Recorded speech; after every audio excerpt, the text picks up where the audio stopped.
Alright, tubes. Got our buddy Mike working over here on the lathe. Looks like he's working on that crank puller.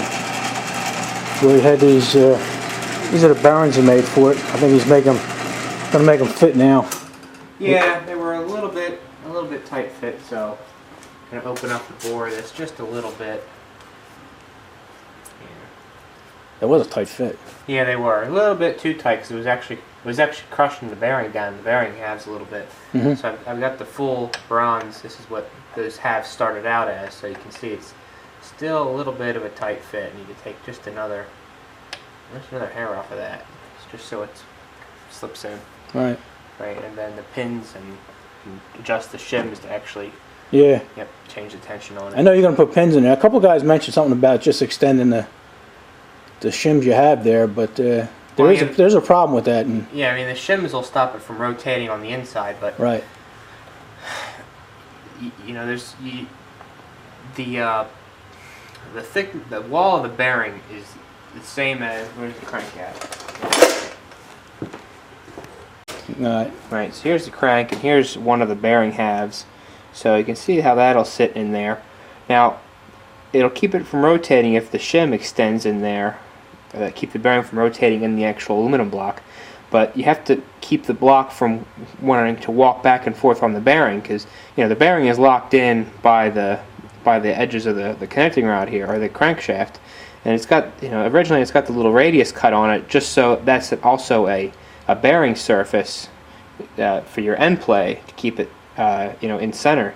But you can see that the height there, if that aluminum block wants to wander either way, it's going to run into the crankshaft, up here. Eventually it might even get to the point where it's starting to wear into it, eat into the aluminum. We don't want that to happen. So it's definitely got to be pinned in there for that. Not so much for rotating, which the shims will do, but just for end play, side-to-side play. You don't want the block to run into the crank. Right. So, and the pins are the easiest part of the whole job, so. No, it's just that's insurance. It's a necessary function of the engine. Right. It's how it's designed, so it's got to get it. So that was considered, but we appreciate your comments. Every once in a while, somebody pulls something out of their ass that we didn't think about, and right. It works out. It helps. Yeah. All right. Keep going, buddy. All right. All right. What's going on here, buddy? All right. Now I'm just filing the bearing shell to fit the aluminum block here. Just, these things aren't perfectly, concentric, so. But I'm relying on since I bored this hole with the lathe, that's going to be like my reference. So it's only going to be as straight as the lathe can make it. Right. So it should be plenty straight. Yeah, it should be plenty straight. But you can see I had to file the bearing a little bit here and here to make it sit flat. I just put a little bit of layout dye on there. I'll set it in, wiggle it around, make sure it's got a good contact area. It's not there's not any high spots anywhere. I gotta wait for this to dry. Yeah. So we work to the millionth around here, so yeah, that should be okay. Right. All right. Keep going, buddy. All right. All right, Mike's over here at the little baby mill. What are we doing, Mike? Oh, milling a locator pin slot in the face of the bearing and bearing holder, so I can drive a pin into here,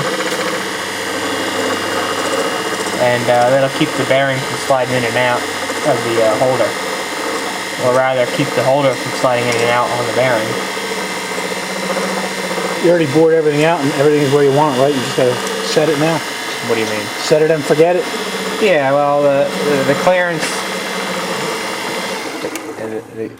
the bearing shell is a good fit in the holder here, and it's the top is flush across the top here. So when I can make the new set of shims, it'll come all the way out to almost to the surface, the bearing surface here, and that'll keep them from rotating. But this one and then a pin here and then two on the other side will keep it from sliding in and out. Okay. So change the mill around. That mill's pretty dull. I didn't realize that at first. So, all right, we're working on it. Get back to work. These tubes want to see this thing run. All right. All right. All right. Mike went home for the evening.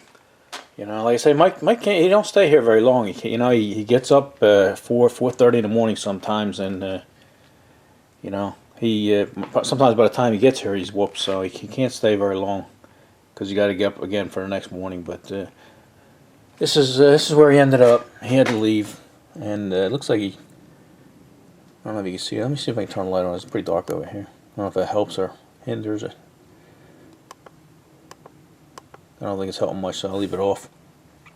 He started milling the pins in there, the holes for the pins, and that's where he left it. So I don't know when he'll be back to finish it up, but like I say, he has very limited time in here to work on this. Alright, so these updates are going to be short, you know, because you don't have much time. But I'll put them up, try to keep you guys updated on this. So that's where he's at. Alright, see you guys later.